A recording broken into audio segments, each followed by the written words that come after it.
Hello, ladies and gents. Welcome to another video and a podcast episode of Football Moshla Podcast. There were two podcasts in the same line.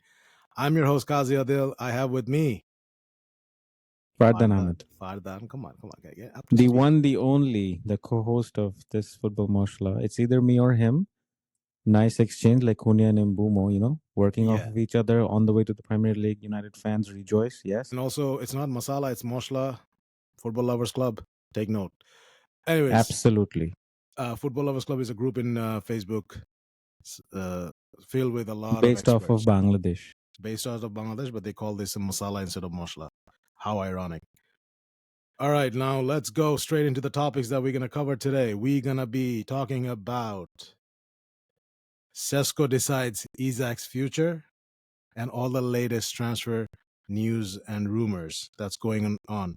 So right off the bat, let's talk about Benjamin Šeško. Newcastle if you guys thought Isak is deciding his future, no. He cannot decide his future because give us the good stuff, Adil. because because Šeško is going to decide Isak's future. And how, if you want to ask me, here's the thing. Benjamin Šeško of RB Leipzig is a transfer target for Newcastle United. As of right now, as of this recording, Newcastle has submitted a bid in the region of 90 million euros to RB Leipzig. And the total package is 90 million euros. I think it's 69 million pounds or thereabouts. And as of this moment, no decision has been taken. It's not a yes from Leipzig. It's not a no from Leipzig. It's not a yes from Šeško. It's not a no from Šeško. So that's the current situation. So how Šeško decides Isak's future? Here's the thing. Isak is a transfer target for Liverpool.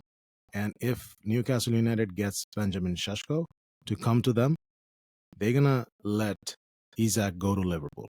And then they're going to bring in another striker to replace Callum Wilson. That is Johan Wissa or maybe Goncalo Ramos. We can just go down the list of strikers or even Watkins. But Šeško is their main target to replace Isak. Kolomuani? Kolomuani is nobody's talking about it. I would love to get Kolomuani and Mateta in Manchester United. That's it. Done deal, game over. We will win the 21st Premier League title. I digress. But now, next thing is this, that Liverpool, if they sign Isak, and on the other hand, if Šeško chooses Manchester United, then there's a big chance, then I will say this again, Liverpool will not be signing Isak because Isak will not go to Liverpool because the Newcastle going to be like, we need you and we need another striker to replace Callum Wilson. And that's going to be either Watkins or Johan Wissa or whoever that is. So in all fairness, Šeško holds all the cards in the Isak transfer saga, along with his own transfer saga. So Šeško decides Isak's future. So if the first step is Šeško, can somebody else take a first step? Like, if can Isak decide, like, okay, I'm off to Liverpool, bye, or Newcastle will hold it until they accept Liverpool's offer, something like that? Isak already decided he wants to go to Liverpool. He just reported to training. He was absent from training from the last few days. Now he reported to training today. Isak wants to go to Liverpool. Just to make sure, he reported to which training? Newcastle's England training camp. So he's back to train with Newcastle, and they are actually dealing with that for now. How to handle him, or how to punish him, or how to handle with this or deal with this situation. The reason I say punishing is because Eddie Howe said a strong statement the other time that this is going to be a very drawn out saga. There are people that is dealing with this. No player is bigger than the club. They should respect the rules, blah, blah, blah, and all that stuff. So heavy stuff from Eddie Howe. So Isak decides his own future. Apparently, he already decided his own future, but Newcastle is standing firm. Now, there is another layer to this. Darwin Núñez is a target for Al Hilal. Al Hilal is also owned by the same company that owns Newcastle. So here's the thing.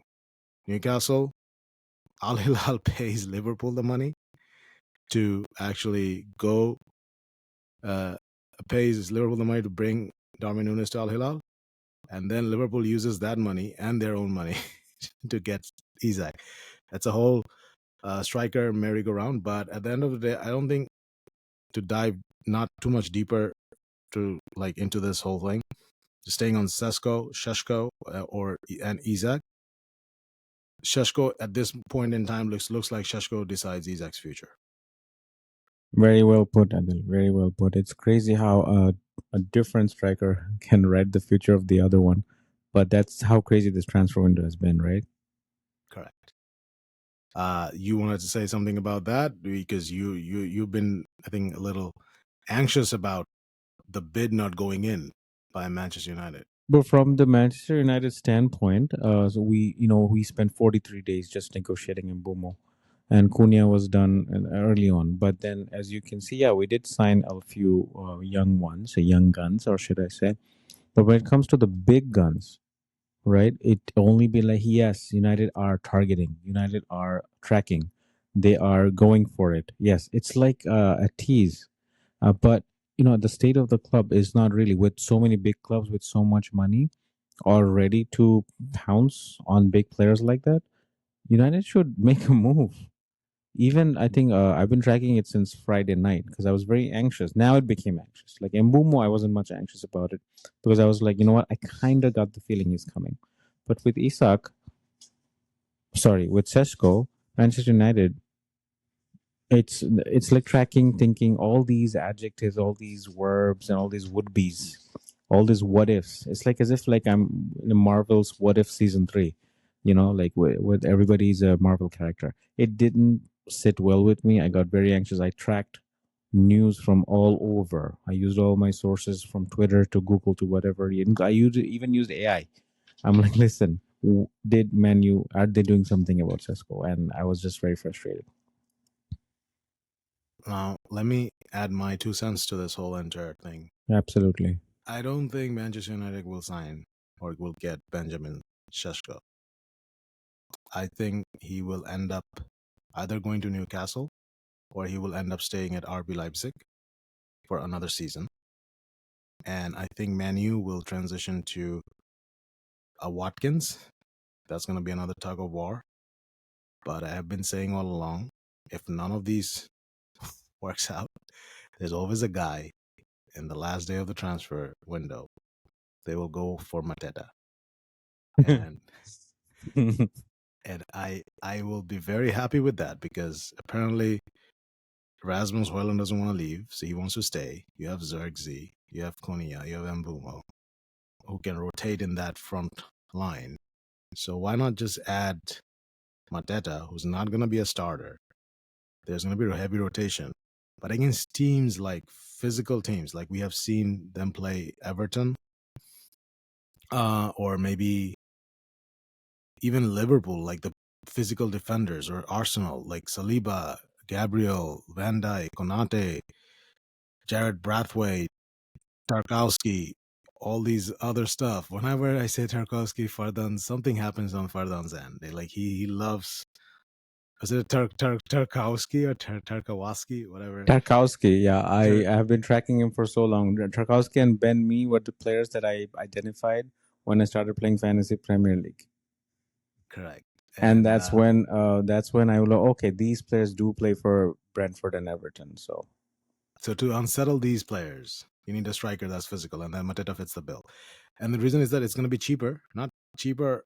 It's going to be cheaper than Šeško or maybe Watkins, but not that much cheaper because Crystal Palace will want more money.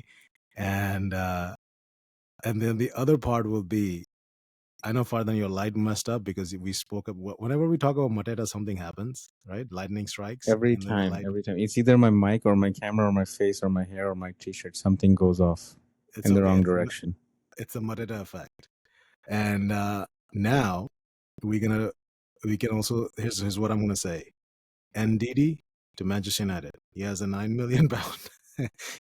Now he lights up. Now Fardan lights up. Ndidi from Leicester, who got relegated, he has a £9 million release clause, and he can actually definitely come to Manchester United. Just to make sure, Ndidi is from Leicester, right? Yes, he's a Nigerian international. That's going to be a great asset for Manchester United. Yeah, heavy rotation. He brings the athletic ability and physicality.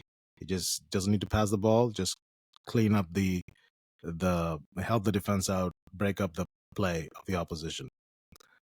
That's the whole Benjamin Šeško and Isak transfer saga.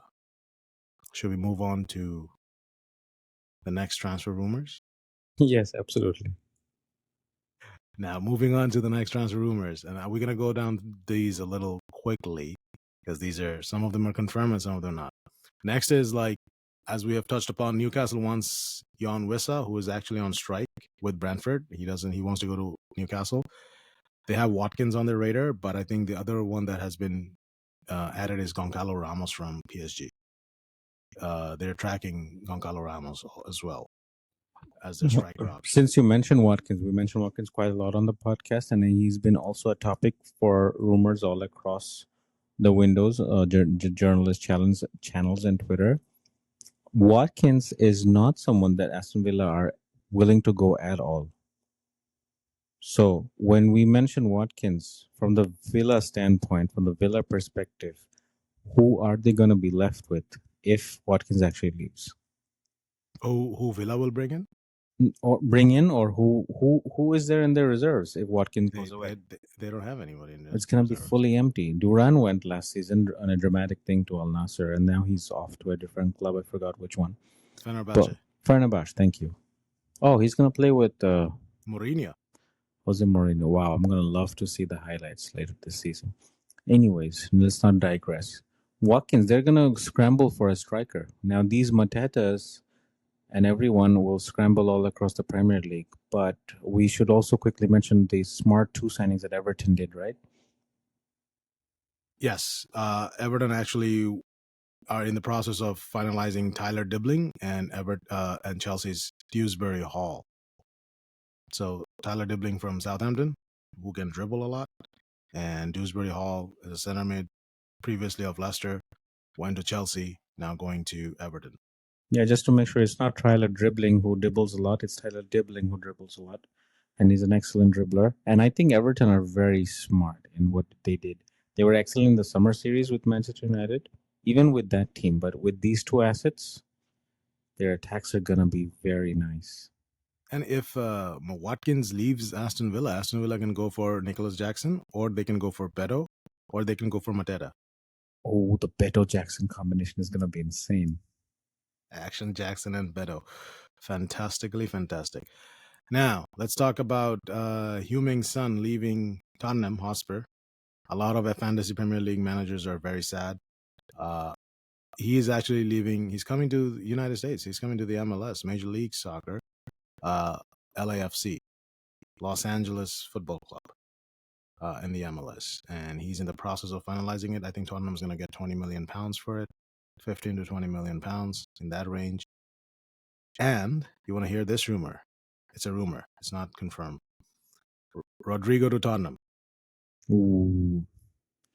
Son out, Rodrigo in. Arsenal's in North London. One side of North London is going to be flooded with tears. No, they're going to get Eze. They're still sniffing around. I mean, a Premier League proven player versus Rodrigo, you know. But just to make it clear, everyone, Rodrigo does not want to leave Real Madrid this season. So it's going to be very hard. I will be very surprised if Rodrigo comes to Tottenham. No surprises there. And like I mentioned, Arsenal to Eze is still a possibility. Eze to Arsenal is a possibility. And now let's talk about Chelsea. They're in the process of offloading players. Like we mentioned earlier, they offloaded Dewsbury Hall. They offloaded Tyreek George. They offloaded this Chukwuemeka or Cherney or whatever. I just mispronounces his name. They're in the process of selling him to Dortmund. So Chelsea are in the focus of outgoing because they won some incomings, and that is Javi Simons and Alejandro Garnacho. So these are the 2 players that they're actively looking to bring in. Simons is already not training with Leipzig. He wants to go to Chelsea, and Garnacho is frozen out at United. So those are the ones. And we have mentioned Darwin Núñez to Al Hilal in the beginning with the Isak Saga, Isak story, and now there's another one. And I'm just gonna wrap it up by saying this. Donnarumma might not be PSG's number one goalkeeper this season. He has 1 year left on the contract. They have Chevalier, who is supposed to be number one. Donnarumma could not agree a contract extension with PSG as of right now. If he agrees, that's great. If not, he's apparently leaving for free next summer. And no, Manchester United are not signing him this season.